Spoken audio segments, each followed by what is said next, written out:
Ajano iko abla Kudogo Ajano chapai O tarapya Ajano iko abla Kudogo Ajano chapai O tarapya Ajano iko abla Kudogo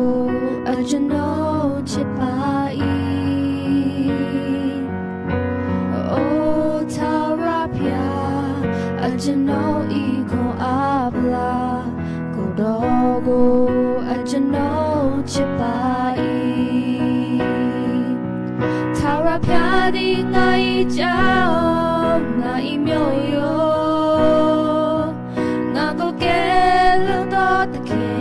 ngai peya Nago sa do swen tati ngai kwe ga ngago ke tino ujo ngai e dai pito mui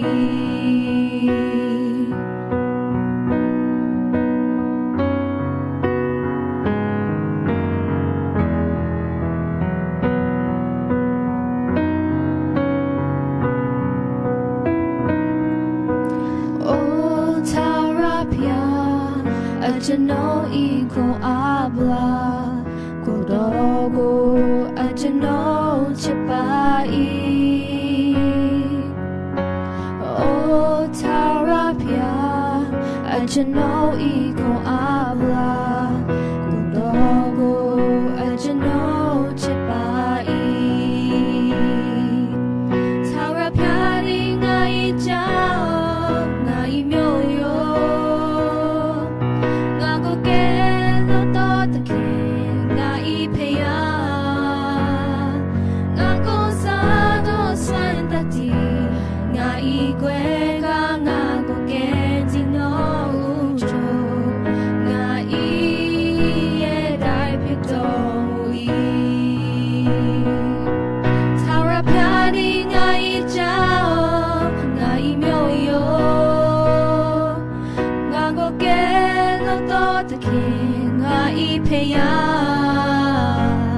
Ngago sa do san tati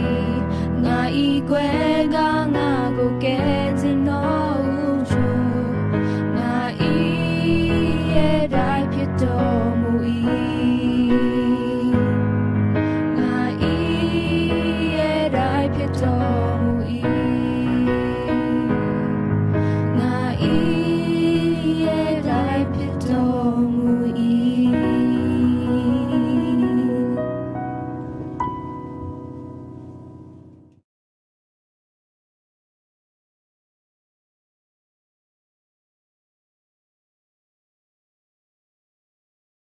Pedayu Owadasa Dudia Sound Kanji Te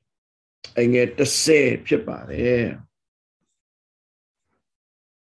Toja Niguru Tendo Kayado Kodo Mujine Yuichedo Mujengo Timiezi Jenga Ta Yui Josa Ato Jalo Dobule Yuilio Jene Ase Kenloti Piwe Narodi Narogu Ketin Domudo Shin Yeshu Krei Taura Nangando Tedo Winzaji Aquengo Tendo Ajwe Wazwa Bidnado Mulata Judia Jambagaro Revelation Yadi Jan Nasene Ne Enge Satom Chipare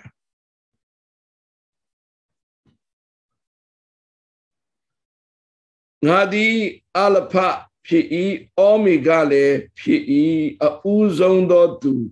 Now Son Dotu Pi a Sane a Son Le Pi Jesus dine chalo ti se ma twa kin khana le khakka na ja so apha jisu shin na sao na set ခုနှစ် January လ တတရအပတ်တိုင်အောင်ပို့ဆောင်ခြင်းအတွက်ယေရှုတင်သည်ဖျားသခင်သည်တာဝန်ကျေသောဖျားသခင်အဖြစ်တာဝန်တည်သည့်တာဝန်ရှိကျွန်တော်တို့ကိုပို့ဆောင်ခဲ့သည့်ဤတူကျွန်တော်တို့အသီးသီးတို့သည်လည်းဖျားသခင်၏လက်တော်ထဲမှာတာဝန်တည်လျက်တာဝန်ရှိလျက်တာဝန်ကျေပွန်လျက်သစ္စာရှိစွာနောက်တော်လိုက်နိုင်ကြသောသာသမီများအဖြစ်ဒီနေ့ကြားနာမယ်နှုတ်ကပတ်တော်တိုက်တွန်းလို့ဆိုခြင်းကိုတော့ကောင်းကြီးပေးသလိုမူပါကျေးဇူးတော်ပေါင်းကိုချီးမွမ်းလက်ခရစ်တော်မြတ်သောနာမ၌စက္ကန့်အနံအစပြုကြပါ၏အာမင်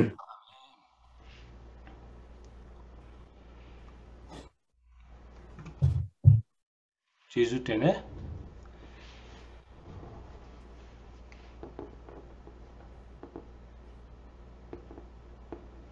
ဒီနေ့ကျွန်တော်ရွေးထားတဲ့ခေါင်းစဉ်ကတော့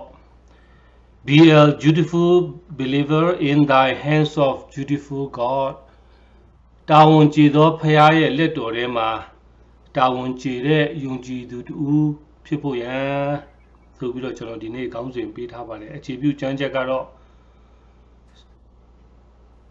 ရှင်ပေတုဩဝါဒစာဒုတိယဆောင်အခန်းကြီးအခန်းကြီး1အငယ်30နဲ့ဗျာဒိတ်ကျမ်းအခန်းကြီး20အငယ်33ကိုကျွန်တော်ရွေးချယ်ထားပါတယ်တမန်တော်ရှင်ပေတုကိုယ်တိုင်သူ့ရဲ့ဩဝါဒစာနှစ်ဆောင်ပဲရှိတယ်တူလေးနဲ့သူရှင်ဘောလူကတော့ဩဝါဒစာအများကြီးရေးတဲ့ပုဂ္ဂိုလ်ရှင်ပေတုကိုယ်တိုင်ဒီနှစ်ခုထဲမှာသူကျွန်တော်တို့ကိုတွန်းအားပေးတဲ့အကြောင်းအရာတွေရှင်ဘောလူလောက်နီးနီးကျွန်တော်တို့ကိုတွန်းအားပေးတဲ့အကြောင်းအရာတွေတွေ့ထားတယ်။ကိုက်စားဘုရားသခင်ဘက်မှာစိတ်အားကြီးပြီးတော့လှုပ်ဖို့သူကိုယ်တိုင်ဒီသူ့ရဲ့ဩဝါဒစာနှစ်ဆောင်တည်းပဲရှိတဲ့အထက်မှာသူဒီနေ့ကျွန်တော်တို့ကိုတွန်းအားပေးထားတယ်။တာဝန်ကျေရဲ့လားတာဝန်ကျေရဲ့လားသူလည်းတာဝန်မကျေခဲ့တဲ့တပည့်တော်တယောက်လို့သူစိတ်ခံစားရတဲ့ခံစားမှုမျိုးသူကောင်းရှိမှာဖြစ်လို့သူနီးတူကျွန်တော်တို့ကိုမဖြစ်အောင်လို့မခံစားနိုင်အောင်လို့ကျွန်တော်တို့ကိုအခုတည်းကတွန်းအားပေးတယ်လို့ပဲကျွန်တော်ဒီလိုပဲခံယူပြီးတော့ဒီကျမ်းချက်ကိုကျွန်တော်ရွေးခြင်းဖြစ်ပါတယ်ဒုတိယကျမ်းချက်ကတော့ Revelation မှာ I am Alpha Omega အစလည်းဖြစ်တယ်အဆုံးလည်းဖြစ်တယ်အခုကျွန်တော်တို့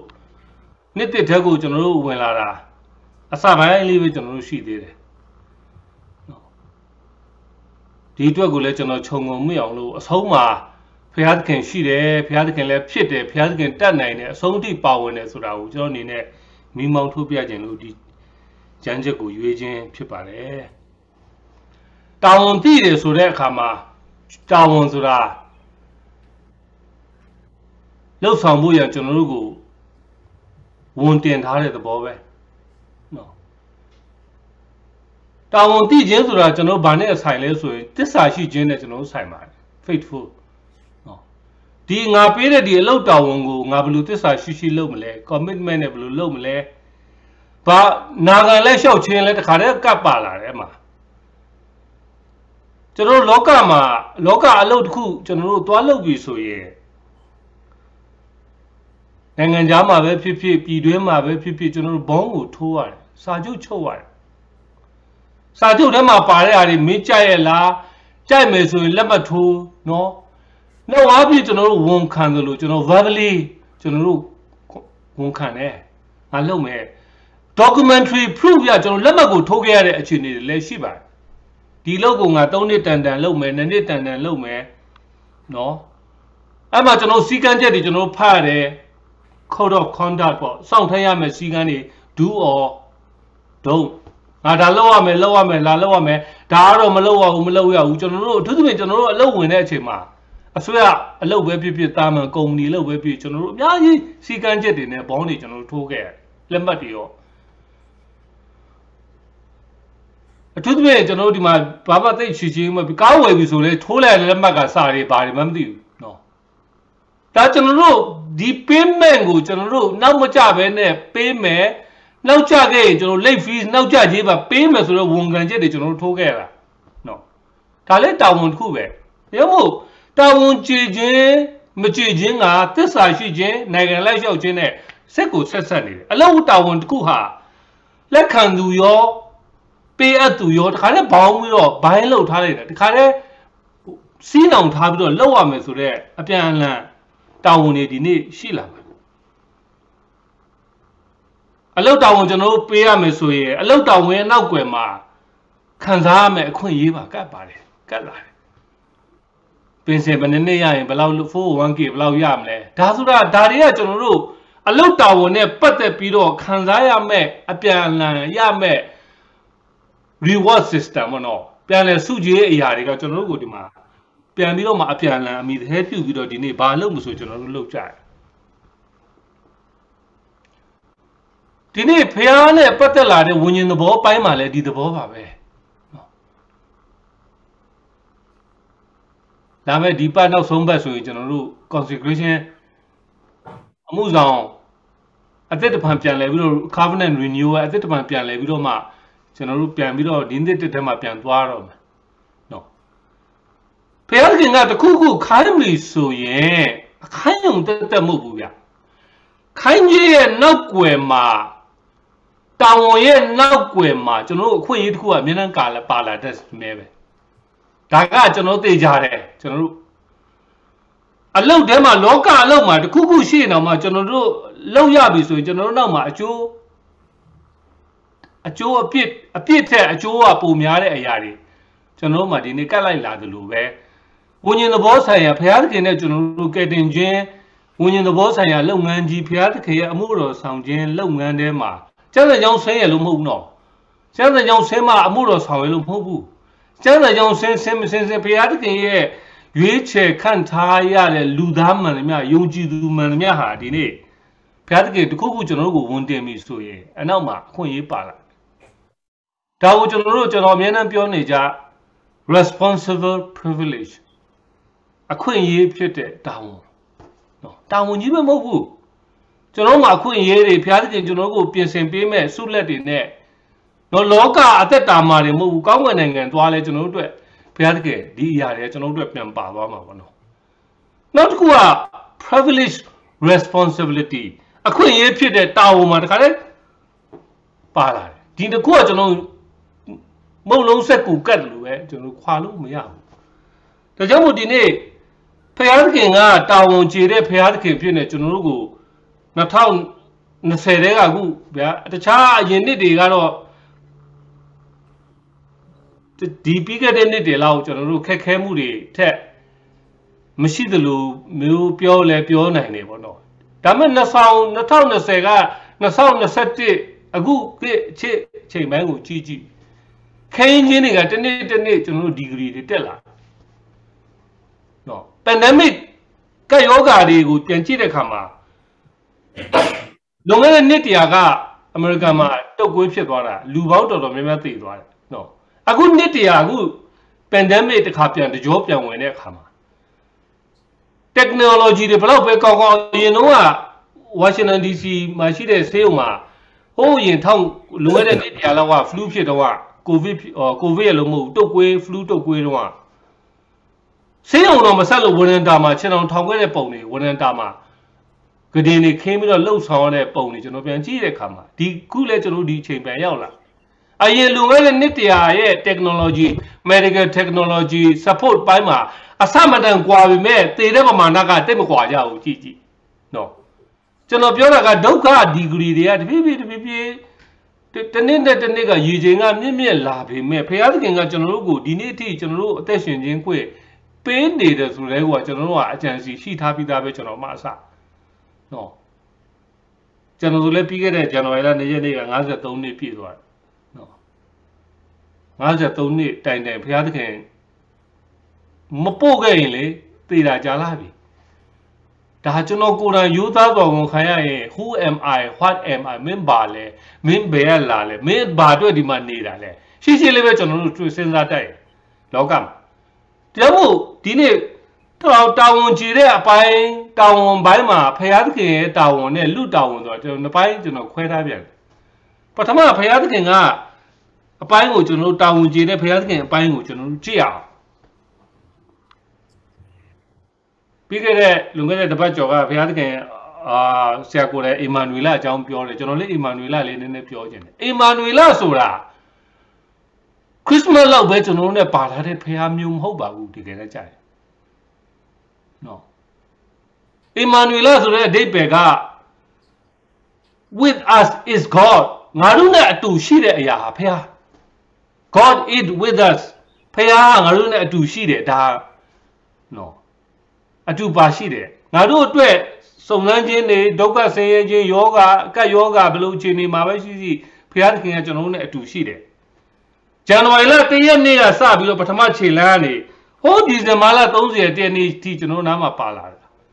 ဒီဇင်ဘာလ25ရက်နေ့တရက်လောက်ပဲကျွန်တော်တို့ကိုဟိုဘယ်လိုခေါ်မလဲနတ်ပူးသလိုပါလာတဲ့ဖျားမျိုးမဟုတ်ဘူးနော်ဒါကိုကျွန်တော်အနေနဲ့ဖော်ပြခြင်းတယ်အီမန်နွေလဖျားကတာဝန်ကြီးတဲ့ဖျားသခင်ဖြစ်နေတနှစ်ပတ်လုံးကိုကျွန်တော်တို့ဘေးနားမှာဘယ်လိုပါလာလဲဒီเจ้าကိုကျွန်တော်ပြောပြီးလူအနေနဲ့တာဝန်ကြီးဖို့ကျွန်တော်တို့ဘာပြန်လုပ်အောင်မလဲဆိုတော့ကျွန်တော်တို့ဒီနေ့တူတူလေးတွေပဲကျွန်တော်တို့စဉ်းစားဖို့ရအကြောင်းရှိတယ်ဗောနော်အီမန်နွေလဖျားကဒီဇင်ဘာလ25ရက်နေ့ခရစ်စမတ်တရက်လောက်ပဲပါတဲ့ဖျားကတစ်ချိန်တော့ဘယ်လိုပါနေတာလဲအဲ့လိုပြန်စဉ်းစားကြည့်အောင်ဟုတ်တမောင်းချိန်တော့အီမန်နွေလဖျားမပါဘူးလားပါပါတယ်ငါဒီအစလည်းဖြစ်တယ်ဆိုတော့ဟိုအဲ့တမောင်းချိန်တွေကဖန်ဆင်းခြင်းရှိတယ်ပြီးတဲ့ဟိုကကျွန်တော်ရှိမှာအီမန်နွေလပါပြီးသားဘယ်လိုအနေနဲ့ကျွန်တော်တို့ပါလာတာလဲဒါကိုကျွန်တော်ပြန်စဉ်းစားအောင်နော်ဓမ္မဟောင်းရဲ့ကျမ်းကျက်သဘောတွေကိုပြန်ကြည့်အီမန်နွေလပါခြင်းကအများကြီးတာတကတွေအများကြီးပဲဒါဘာအနေနဲ့သူပါလာလဲတဆင့်ကအနေနဲ့ပဲသူပါလာတယ် indirectly မိုးတိမ်တွေကိုမောရှေကမိုးတိမ်ကိုကြည့်ပြီးတော့မှအော်ဘုရားသခင်ကတို့နဲ့အတူရှိပါလားယောရှုကနေမင်းကြီးကိုကြည့်ပြီးတော့ဘုရားသခင်ကနေကိုပေးရက်ခိုင်းပြီးတော့အော်ဘုရားသခင်က natural object ဒီအနေထားအဖြစ်ငါတို့ဘုရားသခင်အီမန်နွေလရှိပါတယ်ဘုရားသခင်ကငါတို့ရဲ့ tabernacle တဲတော်ထဲမှာရှိတယ်ခေရုဗိမ်တစ်ခုဆက်ကြားမှာဘုရားသခင်ရဲ့တက်တာတော်ပရိညင်တက်တာကြားမှာဘုရားသခင်ရှိသစင်ငံအနေနဲ့ပဲကျွန်တော်တို့ရှိပါတယ် vision အနေနဲ့တခါတည်းလာတယ်အေလိယတို့အေလိရှဲတို့ယူပါယုံနေနဲ့ဘုရားသခင်သူတို့ယူပါယုံပေးပြီးတော့အိမ်မက်လိုပါလို့ပေးပြီးတော့ဘုရားသခင်အီမန်နွေလရှိခဲ့ပါတယ်ဒါပေမဲ့ဓာတ်ရိုက်တွေ့ခွင့်မရှိဘူးဓာတ်ရိုက်တွေ့လို့လည်းမရဘူးတွေ့ကြလို့လည်းတွေ့လို့ဘုရားသခင်သူတို့ကိုတွေ့ခွင့်မပေးဘူးရှိလို့ရှိနေတယ်ရှိမှန်းတော့သိတယ် indirectly ကျွန်တော်တို့နားလဲတယ် formless ပုံစံမဲ့အနေနဲ့ပဲကျွန်တော်တို့ကိုရှိနေဒါမှဒီနေ့ခရစ်စမတ်အချိန်ရောက်လာတဲ့ခါမှာ in the fulfillment of the time ဘုရားသခင်ရဲ့အချိန်ကာလဆည့်တဲ့ခါကျတော့အီမန်နွေလကပဲအချိန်မှာဘယ်လိုပြန်ပေါ်လာလဲနာဇရက်မြို့သားယေရှုအနေနဲ့ God in the flesh အသွေးသားထဲမှာရှိတဲ့ဘုရားသခင်ရဲ့ယူတင်ဝတ်ဆောင်ခြင်းကိုခံရတဲ့နာဇရက်မြို့သားယေရှုအနေနဲ့ကျွန်တော်တို့ကိုဒီနေ့ဘုရားသခင်ဒီနေ့ဖော်ပြတယ်ဒါကြောင့်မို့အီမန်နွေလဘုရားကအခုကျွန်တော်တို့နိစ္စပထမခြေလှမ်းမှာရှိတယ်လူတော်တော်များများကကျွန်တော်ဗမာပြည်မှာလည်းကျွန်တော်တော်တော်ထင်ရှားရှားကျွန်တော်တွေ့ရတယ်ဇန်နဝါရီလောက်ဆိုလူတွေပြန်ပေါ်လာကြပြီဘုရားကျောင်းတွေမှာပြည့်ကျက်တက်နေကြတယ်2လ3လလောက်ထိရှိနေသေးတယ်ဇူလိုင်ဩဂတ်လောက်ဆိုလည်းဟာဝါတယ်တင်းတော်တွေမှာနိုဝင်ဘာဒီဇင်ဘာ Thanksgiving ရာသီလောက်ဆိုရင်ပြန်စုလာကြတယ်နော်နှစ်ချင်းခံရင်လည်းဒီတိုင်းပဲဒီဇင်ဘာလမှာနှစ်ချင်းခံတဲ့လူကပိုများလာတယ်နော်ကျွန်တော်ဗာပြောချင်လဲဆိုတော့နှစ်တစ်နှစ်ရဲ့အပိုင်းအတာတစ်ခုလောက်ပဲဖျားသခင်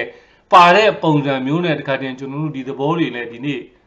ကျွန်တော်မှစဒီလူမျိုးအားတွေလည်းရှိပါတယ်ဒါကြောင့်မို့ဒီနေ့ကျွန်တော်နားလည်ထားမှာကဖျားသခင်ဒီဇန်နဝါရီလ1ရက်နေ့အခုဆိုရင်ကျွန်တော်16လမ်းခြေလမ်းပြီးပြီ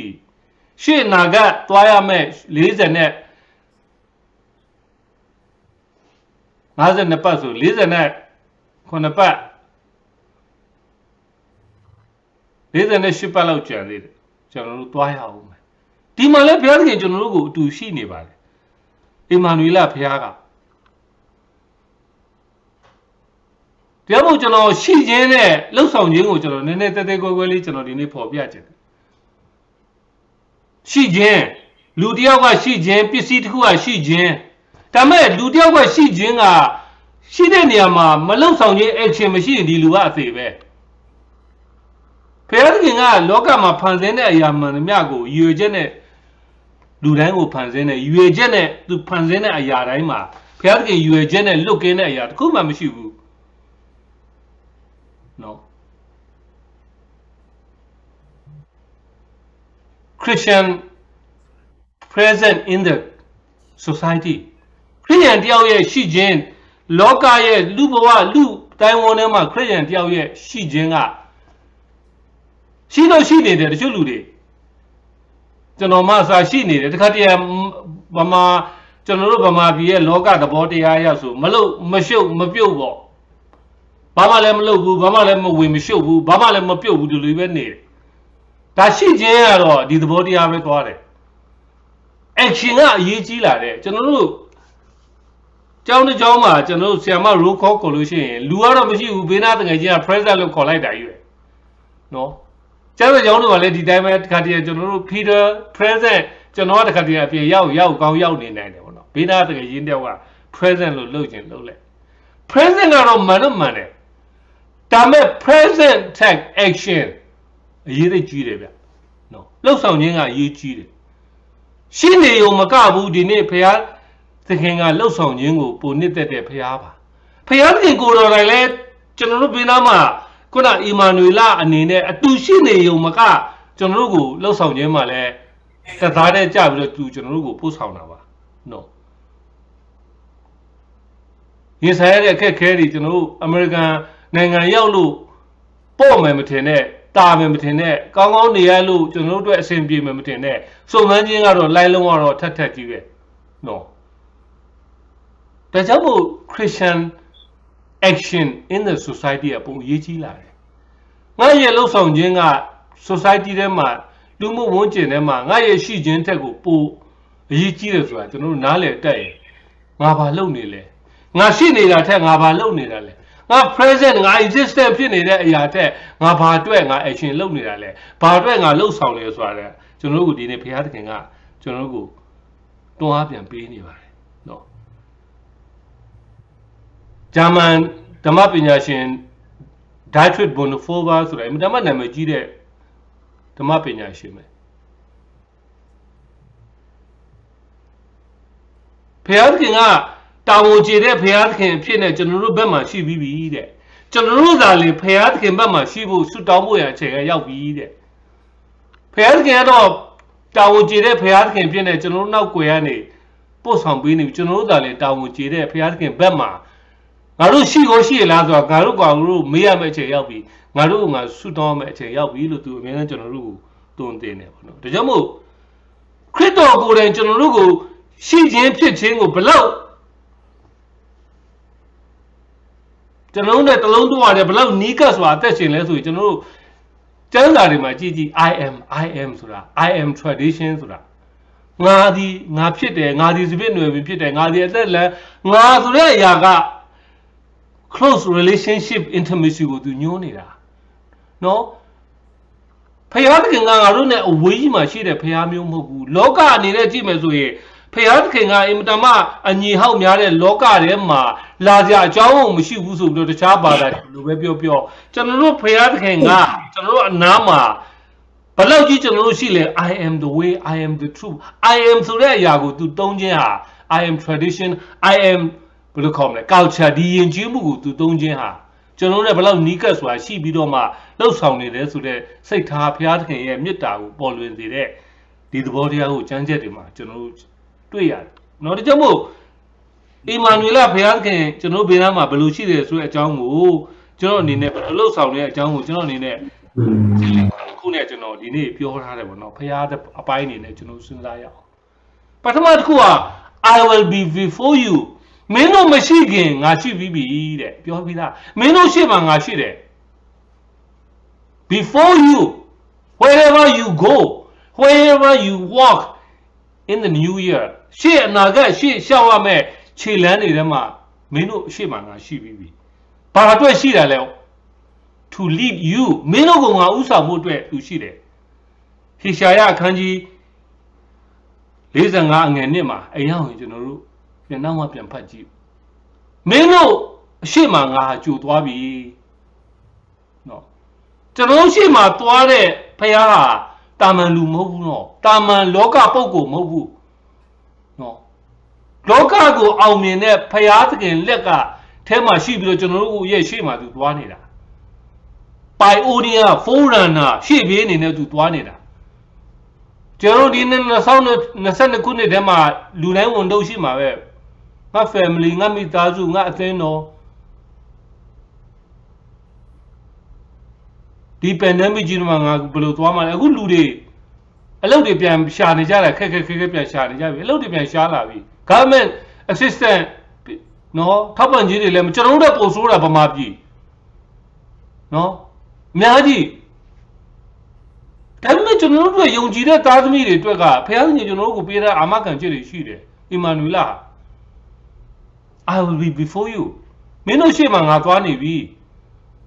လောလောဆယ်တော့မင်းတို့ဖခင်ကြီးဗမာပြည်ရင်ဆိုင်နေရခက်ခဲပြတ်နေသိနေတယ်မြင်နေတယ်အကုန်သိနေတယ်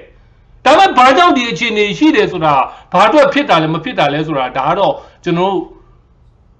ဘုရားသခင်နောက်မှဘလို့အကြံစည်းလဲဆိုတာနောက်မှပဲနောက်မှကွက်ကုန်းပြန်မရမယ့်အခြေအနေအများကြီးပဲကျွန်တော်ကိုယ်တိုင်လည်းဒီတကွေးမှာမျက်ရည်မျက်ခွက်နဲ့ဖြစ်ခဲ့တဲ့ဟာနောက်တကွေးရောက်ရင်ဒီအချိန်တော့ဘုရားသခင်ဒီအခြေအနေနဲ့ငါ့ကိုပြန်ပေးဘာကြောင့်ပေးတယ်ဆိုတော့နောက်တကွေးမှာကိုယ်မြင်တဲ့လူကြီးပဲဒါကြောင့်မို့ဒီနေ့ I will be before you မင်းတို့ရှိမှငါရှိတယ်ဘုရားသခင်ကအိမ်မာနွေလာဟာရှိရုံမကဘူး action မှာပါနေပြီသူကပို့ဆောင်နေတယ်ဆိုတာကျွန်တော်တို့ဒီနေ့နားလည်ဖို့လိုတယ်မက်ဆီကန်တို့သူတို့မင်းတို့မသိတဲ့လမ်းမှာငါပို့ဆောင်မယ်မင်းတို့မကြွမ်းသောခီးနဲ့လည်းငါသွားစေမယ်တဲ့မောင်မိုက်ကိုလည်းလင်းစေမယ်ဟေရှာယ prophet အားဖြင့်ကျွန်တော်တို့ကိုဂရုပေးထားပြီးသားဒါကြောင့်မို့ပထမတစ်ချက် I will be before you to lead you မင်းတို့ကိုငါဥဆောင်ဖို့မင်းတို့ရှိမှငါရှိတယ်ကြိုသွားတဲ့ဖခင်ဒုတိယက I will be behind you မင်းအနောက်မှာလည်းငါရှိတယ်တဲ့နော် as a real God အနောက်မှာမင်းတို့အတွက်ငါလုံခြုံရေးအနေ God ဆိုတာလုံခြုံရေးပဲရှိထားပြီးသားကျမ်းစာမှာပြောထားအိုင်ဇာယဟေရှာယ52မှာရှိထားပြီးသားမင်းတို့ရှေ့မှာငါသွားသလိုမင်းတို့အနောက်မှာလည်းငါအကွယ်ကာရှိထားပြီးသားတဲ့နော် as a real God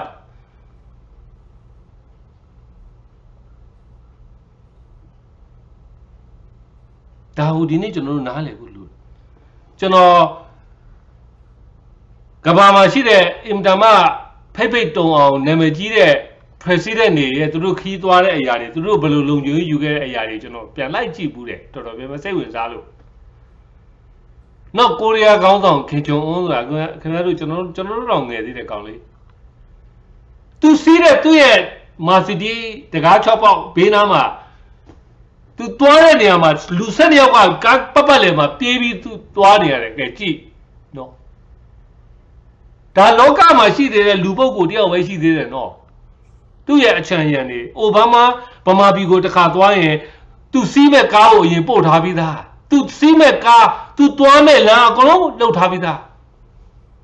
security ကုန်ယူတာရန်ကုန်တက်တော်မှာဘယ်မှာနေမိတ်ကုန်းပြောမလဲရန်ကုန်တက်တော်ကိုတပတ်နှစ်ပတ်တော့တည်းက CIA တွေဆင်ထားပြီးသားနော် FBI တွေဆင်ထားပြီးသားနော်လူတယောက်ရဲ့လုံခြုံရေးတောင်တန်မောင်းတလောက်ကုန်ကြပြီးတော့မီလီယံနဲ့ကုန်ကြတခြားဟိုနိုင်ငံကားမရှိဘူးတော့မရှိဘူး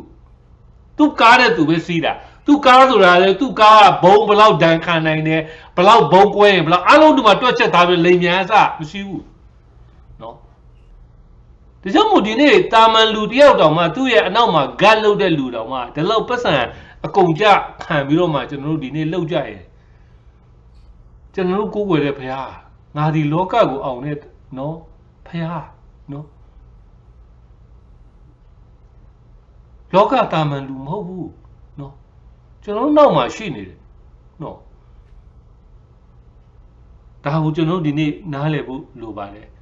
no. I will be before you, I will be behind you. Meno shima ngashi the low, Meno now male, ngashi the yagu dine. Nale bido ma dine knitted tahu, wabu lubare. Now, 30 year checker, I will be above you. Meno appointing a she needed above. Padre to see to instruct you. Meno gonga, don't them look lampiam she did. The Aoya Jan Kanji lay those are good lazema. Tara Payadi, a tayama gowning up, new jablo general who. Dine, call it there, Dwaga needed. No. I tell you, I don't know. Loka say a mobu.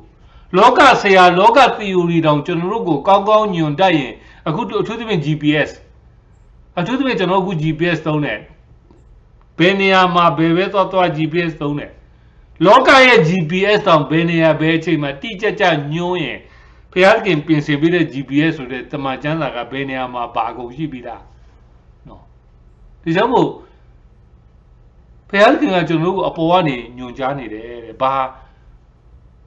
no Bematwane, Bamalune, Bamakaine, do or don't. Tahudini Junu Payalking at Junugu. I tell you, Gani Junu knew. Now the Malaga, I will be underneath you. May I out adding at what underneath, may I out. Bahatwele to protect you. No, Mengunga Kagwebu. Ludiaga Yanni there a chiniga, Auga, Aukan, Auchia, they ye a chicken. They are where Jan Kanji don't the dog in the secoma. Let you know Abijan, I want it, how Mada Vida. No. May I Junior, not Tom Mado, not Junior. Oh, General the Church and my Florida. Tell me out to Mada Vida. No. General Mianchi John and General Lane and Levy, General Matana and Moo. The two, General Loka line Budiga, the Kare Lelai, the Cheva Matana line of Budi, and Yashi. Yamu General Ouchi, support General Awani General Bill up, General Lobini there, Outcan, Chiabale. Emanuela Payaha, she only Magabu, Asian in a General Goodine. No sound there. Yamu Janza Babiole, they were my Southern A, Jabuma Southern A, they were my Southern A, can I leave you, Mother? Solid upon my Saudi Jaboma Saudi Aero. Piatkimoma, Tishide, Tata, underneath Sura Auchiba. General bottom my shide Payaha, General Chicken, Omia, to be Sura, General Nale, Day, and in it Tema. Piatkin General Auchima, she needed. Among other, I will be within you. Me at Tema like I see there. She there, now she there, upon she there, out she there, but my she there. In a twema she, Barney Neshidale, abide in you, no? May a Yunji Jingo, na, knitting people to it. Janama Babula, in Christ, crit or night. No, mysticism, no, General English, the mystic religion, yeah. The Chenoa mystic religions, the religion are two net. Go Lumania, Payane, the long to water, pit water, so the union with God. No, to the aid the Bodiago, you read Badadiari, go mystic religion, which you call it. General Jana, mysticism, Miaive. No, polymysticism. Symbolic mysticism, the Bachile, Nadi crypto night, the long to water pit. Kaladi Owarasa, can you name the Sema? No. Nadi Critone do Lewakarama can be dodole, attention the total sugo, Nadi Kodamshi. I am not, I am Nahanga Bude, Crito and that tema she needed, Daga, polymysticism there. No, the long to water pitch. She Yohamale, Johanna Male, General Shibiane. Not doing not Tago, Messiah, I never do there. No, abide in you, abide in me. Meaning I did, and I mean it. Tanga Tema, ဖယားသခင်အီမာနူလာရှိခြင်းအဖြစ်ကျွန်တော်တို့ကိုဒီနေရာကျွန်တော်တို့အထဲမှာရှိတယ်ဒါကြောင့်မို့မင်းကငါအသွေးငါအသားကိုမစားတော့ရင်ပွဲတော်ကိုသူရည်ညွှန်းတာပဲငါအသွေးငါအသားကိုမစားတော့ရင်မင်းလည်းငါနဲ့မတူဘူးငါလည်းမင်းနဲ့မတူဘူးဇဘ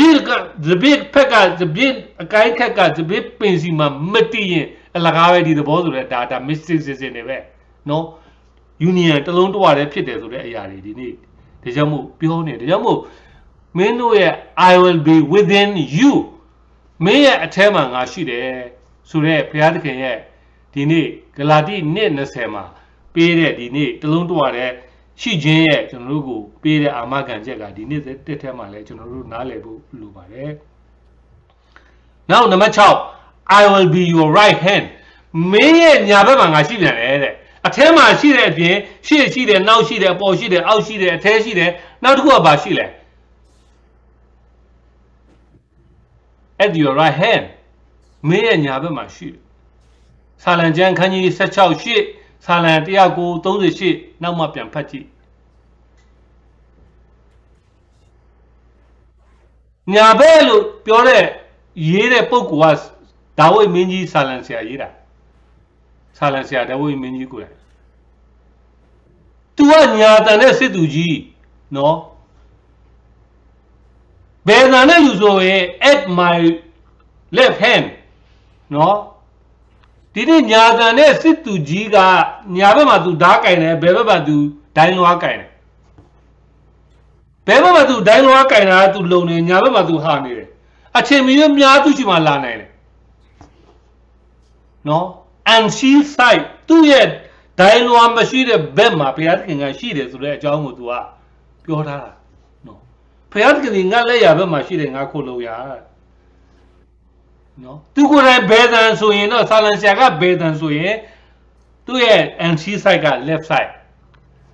သူကိုယ်တိုင်ညာတန်ဆိုရင်ငါရဲ့ anti side ကငါရဲ့ဟိုဒိုင်းလွတ်တဲ့ဟာနေတဲ့အကွက်က side ကပဲကွက်လေငါရဲ့ညာဘက်နော်ဒါကြောင့်မို့ဒီနေ့ဆာလန်ဆရာကညာတန်စစ်သူကြီးဖြစ်တဲ့ခါမှာသူစစ်ပွဲဝင်တိုင်းသူ့ရဲ့ဘယ်ဘက်မှာဒိုင်းရှိတယ်ညာဘက်မှာသူဓာတ်ရှိတယ်သူ့ရဲ့စစ်သူကြီးကဓာတ်ကတော့ခုတ်မယ်ထစ်မယ်โอเคတယ်မကာကွယ်နိုင်ဘူးသူကတော့တိုက်ခိုက်ရေးတက်ပဲကာကွယ်နေတဲ့ဒီဒိုင်းကကာကွယ်နေတယ်ဒါကြောင့်မို့သူလိုနေတဲ့ဟာနေတဲ့သူ့ဟာခွက်ပြော့ခွက်ကိုအချိန်မင်းဝင်လာနိုင်တဲ့မြားတွေကာကွယ်ဖို့ရန်အတွက်ဘုရားသခင်ကညာဘက်ကနေငါ့ကိုကာကွယ်ပေးတယ်တဲ့နော်ဒါကြောင့်မို့ဒီနေ့ I will be at your right hand နော်မင်းရဲ့ညာဘက်လက်အနေထားမှာညာဘက်လက်ရဘက်မှာငါရှိတယ်နောက်ဆုံးနံပါတ်9ကတော့ I will be around you နော်မင်းရဲ့ပတ်လည်မှာငါရှိတယ်ကျမ်းစာမှာပြောထားပြီးသား125ခုမြောက်သောဆာလံအပိုက်ငယ်1မှာဇီအောင်တောင်ကဲ့သို့ဘုရားသခင်ရဲ့ကြွယ်ကခြင်းကတောင်ဆိုတဲ့သဘောတရားကဘုရားသခင်ကငါဟာမင်းတို့ပတ်လည်မှာရှိတယ်ဆိုတဲ့ဝိုင်းရံတဲ့သဘောကိုတမန်ကျမ်းစာမှာပါနေတယ်တောင်နေနဲ့ညွှန်းထားတယ်ဘုရားသခင်ရဲ့ငါတို့ပေါ်ကြွယ်ကခြင်းကတောင်နေလိုပဲတဲ့ unmovable ဘယ်တော့မှမရွေ့ဘူးနော်ဘယ်တော့မှလည်းမရွေ့ဘူးအမြဲတမ်း large အမြဲတမ်းကြီးမားတဲ့တောင်ဆိုတဲ့အရာကပထမတစ်ခုက realness တေးကြတယ်ဘယ်တော့မှမရွှေ့ဘူးဆိုတာတေးကြတယ်ဟာဘုရားသခင်ငါတို့အတွက်ပို့ဆောင်လာခဲ့တဲ့အေမာနွေလရဲ့ရှိခြင်းဖြစ်ခြင်းလှုပ်ဆောင်ခြင်းကငါတို့အတွက်တေးကြတယ်ဆိုတဲ့အရာအနေနဲ့သူကတောင်နေနဲ့ညွှန်းထားတယ်ဒုတိယတစ်ခုက largeness ငါတို့ကို huge ငါတို့ကိုဘုရားသခင်ရဲ့တောင်ဆိုတာတိတိလေးတွေမဟုတ်ဘူးနော်အင်မတန်မှကြီးတဲ့တောင်တန်းကြီးတွေယေရုရှလင်မြို့ကိုပတ်ရမ်းနေသလိုငါတို့ကိုလည်းဝိုင်းရံနေတယ်နောက်တစ်ခုက visibility တောင်ဆိုတာကျွန်တော်တို့တာမန်မျက်စိနဲ့တောင်မြင်နိုင်တယ်တိထင်ရှားစွာဘုရားသခင်ရဲ့အကာအကွယ်ငါတို့ကိုတောင်လိုပဲတိတာထင်ရှားမြင်နိုင်တယ်နောက်တစ်ခုက safe လုံခြုံတယ်နော် assurance အာမခံချက်ရှိတယ်ဒါဟိုဒီနေ့တာမန်မျက်စိနဲ့နောင်မြင်နိုင်တဲ့တောင်နေနဲ့ဘုရားသခင်ရဲ့ကြွယ်ကခြင်းက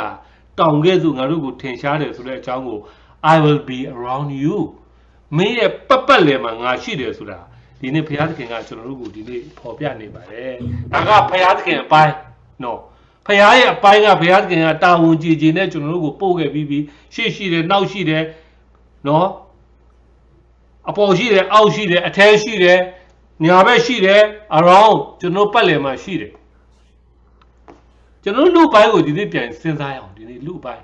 ဖရားပိုင်းတော့ဖရားတာဝန်ကြည်ပြီးတရားမို့ကျွန်တော်ခုနခေါင်းစဉ်ထဲမှာတာဝန်ကြည်တဲ့ဖရားရဲ့လက်တော်ထဲမှာ in thy hands of dutiful God ဖရားသခင်ရဲ့လက်တော်ထဲ၌ to be a dutiful believer နော်ယုံကြည်တဲ့တာဝန်ကြည်တဲ့ယုံကြည်တဲ့သားသမီးတယောက်အနေနဲ့ငါတို့ဒီနေ့ဘယ်လိုသွားမလဲ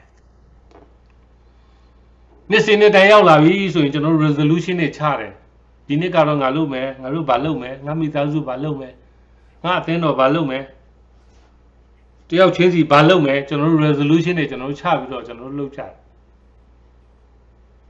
နော်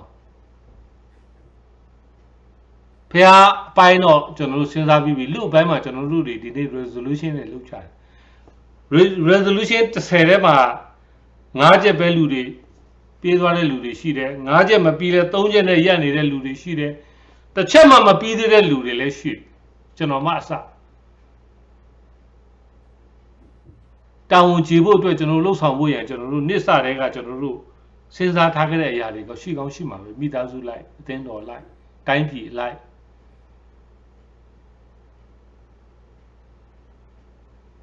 ဥပမာလေးတစ်ခုကျွန်တော်ပြောချင်တယ်ဖေနဲ့သား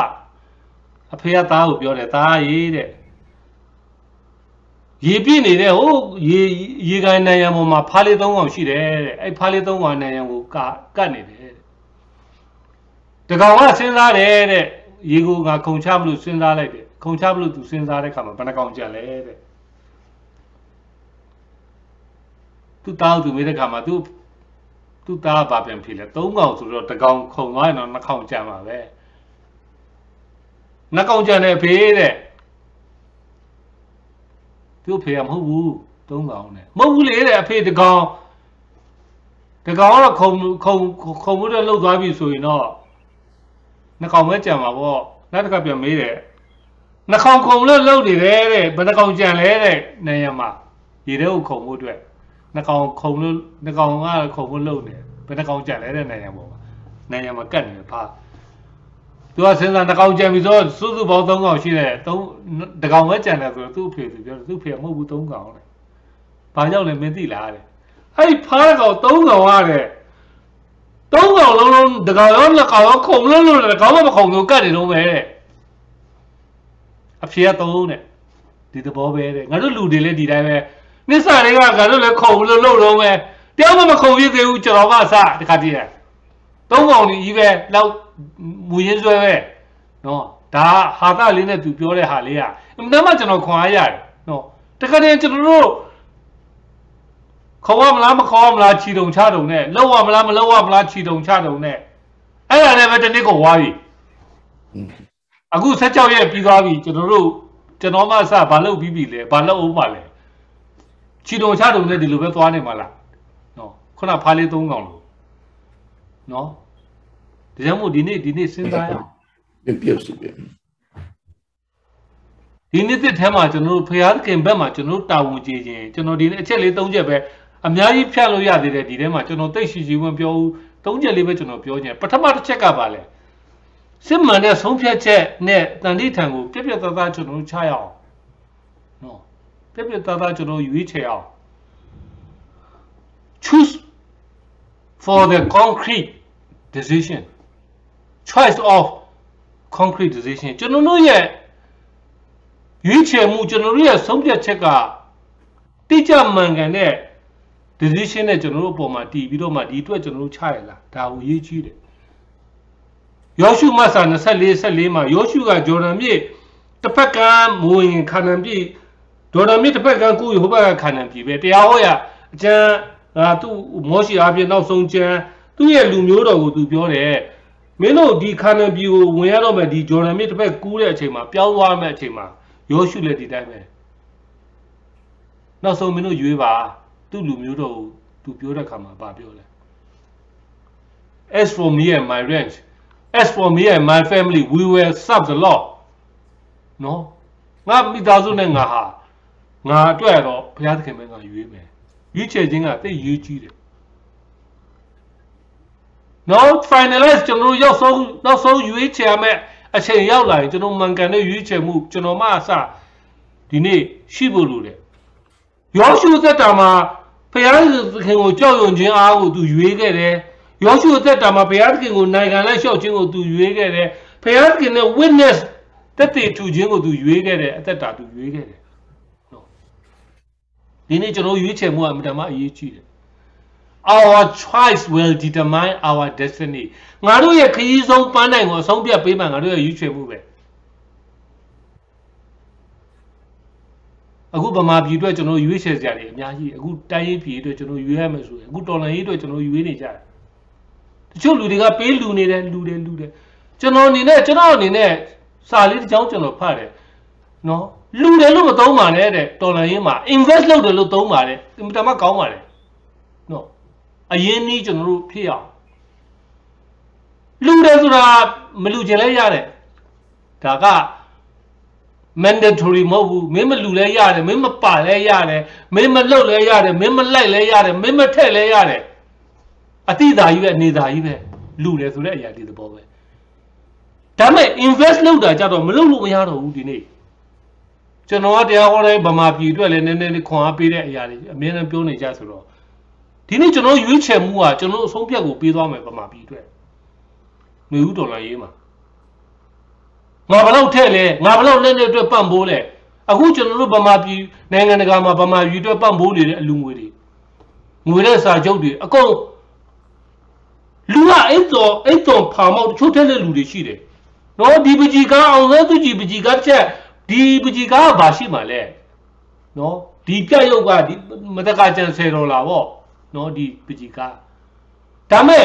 sentimental value အင်မတန်မှအမြတ်တနိုးထားတယ်ရင်တွေကနေခံစားတဲ့ဒီ value တန်ဖိုးထားပြီးတော့ငါတို့တိုင်းပြည်အတွက်ငါတို့ဘယ်လောက်လူမယ်ဘယ်လောက်လူလဲဆိုတဲ့အရာတွေဘယ်လောက် invest လုပ်ရမယ်ဆိုတဲ့အရာကဒီနေ့ရွေးချယ်မှုကဒီနေ့သွားမှာ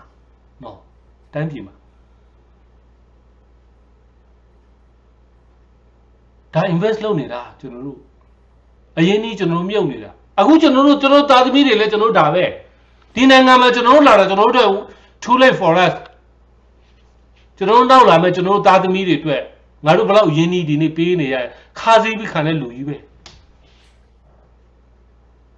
သားသမီးကများအဖေမေမိဘကဂိုင်းနဲ့ဂိုင်းလို့ဖျားသခင်ကလေးဆွဲနေတာတခါတည်းကျွန်တော်ဘယ်လောက်ညှို့ပေးရမလဲကျွန်တော်ပြည့်ရည်ကြဆုံးပဲတိုင်းပြည်သားသမီးများတစ်ခုရှေ့ရောက်ဖို့ရအတွက်ဖျားသခင်ကလေးကိုင်းကိုအမေဖေဆိုတော့လေးကိုင်းတစ်ဖက်ကိုဖျားသခင်ကကိုယ်ကန့်ပြီးတော့လှုပ်လိုက်ရင်ဒီအတွက်ကျွန်တော် invest လုပ်နေတာနော် refugee တွေလာတယ်သားသမီးတွေအတွက်ဘာမှမလုပ်ပေးနိုင်ဘူးပညာလည်းမသင်တတ်တော့အခန်းအရင်နည်းလေးနဲ့ပဲဒီနေ့ကိုယ့်ရဲ့ကိုအသားဆက်ယုံ50ယုံမှာတာမန်အလုပ်လေးပဲလုပ်ပြီးတော့ဒီသားသမီးတွေငါနောက်ကြွလာတဲ့လူငါတဲ့တာရွေးကြီးသောအမှုကိုပြုမယ်ဆိုတော့ယူပါယုံနဲ့ဒီနေ့ invest လုပ်တဲ့မိဘတွေကြီးပဲကျွန်တော်တို့မှအစဒီနေ့ဒီနိုင်ငံကိုကျွန်တော်တို့ရောက်လာကြတယ်ငါတို့ငါသားသမီးတွေအတွက်ငါတို့နောက်မှာငါတို့လူတွေအတွက်ငါတို့ဘယ်လောက် invest လုပ်နေလဲလူနေတာမဟုတ်ဘူးကျွန်တော်တို့ဆုံးဖြတ်ချက်ကကျွန်တော်ရဲ့ destination ပန်းနိုင်ကိုနောက်ဆုံးဆုံးဖြတ်ပေးမဲ့အချိန်ကျရင် what you have done ငါအတွက်ငါဘာလုပ်ခဲ့လဲတိုင်းပြည်အတွက်ငါဘာလုပ်ခဲ့လဲငါအသင်းတော်အတွက်ကျွန်တော်တို့အတွက်အဆုံးဖြတ်ဒီနေ့ပေးသွားမဲ့အခြေအနေဒီနေ့ရောက်နေရမို့ဒီနေ့ဗမာပြည်ကြီးကလောကနိဗ္ဗာန်ဖြစ်ဖို့ရန်အတွက်အမေရိကန်နိုင်ငံကဲသို့လောကပါဠိတရားဒီခုနဆရာဆုတောင်းလို့ဒီမိုကရေစီစံနှုန်းပြည့်ဝတဲ့ကဘာကိုပြန်ပြီးတော့မူစံနမူနာထားတဲ့တိုင်းပြည်ရောက်ဖို့ရန်အတွက်ငါတို့ဘယ်လောက် invest လုပ်နေလဲလူနေတာထက်ကိုဒါဟိုဒီနေ့ဆုံးဖြတ်ချက်ချပြီးတော့ဒီနေ့ကျွန်တော်တို့လုပ်ဖို့အရေးကြီးတယ်နော်ဇက်ကဲအခွန်ခံဇက်ကဲလေးကတင်မောသဖမ်းဝင်သွားတက်ပြီးတော့ခရစ်တော်တွေ့တဲ့အခါမှာကိုတော်နဲ့တွေ့ပြီးတဲ့နောက်ပိုင်းမှာငါယူခဲ့တဲ့အရာကိုငါပြန်ပေးမယ်ဆယ်စားငါဘလို့ပဲအခွန်တွေကောက်တာသူများပုံမှာဘလို့ညစ်ဆက်ညင်မှန်းဆုံးဖြတ်ချက်နဲ့ယုံပြီးတော့ပြောင်းလဲသွားတဲ့လူတယောက်ရဲ့အသက်တာနော်ဒီသဘောတရားကိုသူသွားနေတယ်ဒါကြောင့်မို့ဒီနေ့ကျွန်တော်တို့ကိုမလူနိုင်ရင်ကို invest မလုပ်နိုင်ရင်ဘာမှအားပြော့စေတဲ့စကားတွေမရေးပါနဲ့ Facebook တွေမှာနော်ကိုလည်းမလုပ်နိုင်ဘူးကိုလည်းမလုပ် မကယ်နိုင်ဘူးကိုလည်းအဝေးကနေနေတယ်ဒါပေမဲ့အားပြော့စေတဲ့စာတွေဒီကြောင်းရင်းချင်းအဖြစ်ဟိုမှာလုံနေတဲ့တကယ်လုံနေတဲ့လူတွေအတွက်ကျွန်တော်အင်မတန်မှခွန်အားရုပ်စေတဲ့အရာတွေမလုံနိုင်ရင်ဘာမှမပြောပါနဲ့ supportive ငါရဲ့အသက်တာငါရဲ့စကားငါရဲ့လှုပ်ဆောင်ခြင်းကသူများအတွက် supportive မလုပ်ဘဲနဲ့ကျွန်တော် negative point of view ကနေကျွန်တော်လုပ်နေမယ်ဆိုရင်တော့အင်မတန်မှကျွန်တော်တို့အတွက်အင်မတန်မှဝမ်းနည်းစရာပဲเนาะယောသ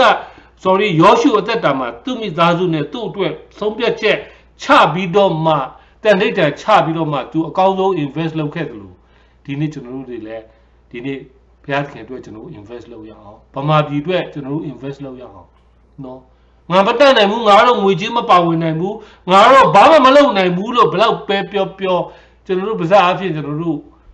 เนาะ mass media အဖြစ်ကျွန်တော်တို့ခွန်အားပေးနိုင်တဲ့လူတွေအများကြီးပဲเนาะပောက်ကရဟာတွေရေးတဲ့လူတွေအများကြီးကျွန်တော်စိတ်မကောင်းဘူးเนาะတချို့လူတွေပောက်ကရဆဲနေတဲ့လူတွေရေးကြတယ်စိတ်မကောင်းဘူးဒါမို့ဟာကျွန်တော်တို့အတွက်အရင်နီးမဖြစ်ပဲနဲ့ကျွန်တော်တို့အတွက်